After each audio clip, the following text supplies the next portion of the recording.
విజయవాడ సత్యనారాయణపురంలోని నూరి multi speciality ఆసుపత్రిలో వైద్యం వికటించి ఓ చిన్నారి మృతి చెందింది.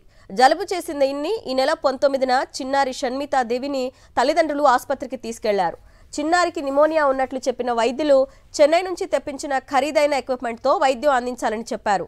నిన్న ఉదయం పాపకి హార్ట్ అటాక్ రావడం వల్ల చనిపోయిందంటూ డాక్టర్ నిర్లక్ష్యంగా సమాధానం చెప్పారని కుటుంబ సభ్యులు ఆవేదన వ్యక్తం చేశారు. ట్రీట్మెంట్ కోసం సుమారు 12 లక్షల రూపాయలు చెల్లించామని చిన్నారి తల్లిదండ్రులు ఆసుపత్రి ఎదుట ఆందోళనకు దిగారు. వైద్యం చేసిన డాక్టర్పై కఠిన చర్యలు తీసుకోవాలని డిమాండ్ చేశారు. లంగ్స్ కొంచెం ఇప్పుడే ఫ్రీ అవుతున్నాయమ్మా, దీన్ని మనం ఎక్కువ మిషన్తో కొంచెం క్లియర్ చేస్తే మనకి ప్రాబ్లం అనేది సాల్వ్ అయిపోతుంది అని చెప్పి చెన్నై నుంచి ఎక్కువ మిషన్ తెప్పించారు. ఇది కొంచెం ఎక్స్పెన్సివ్ అని చెప్పి మాకు టైం కూడా ఇవ్వకుండా ఆ రోజు నైట్ మధ్య డబ్బులు కట్టించారు. నిన్న మార్నింగ్ మేము డబ్బులు కట్టాము దానికి.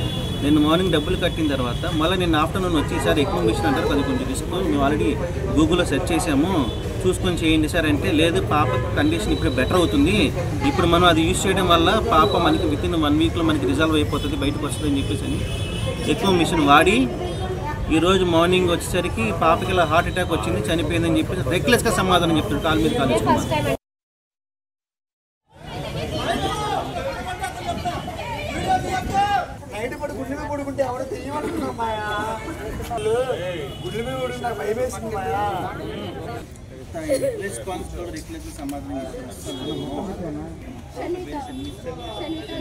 సమాధానం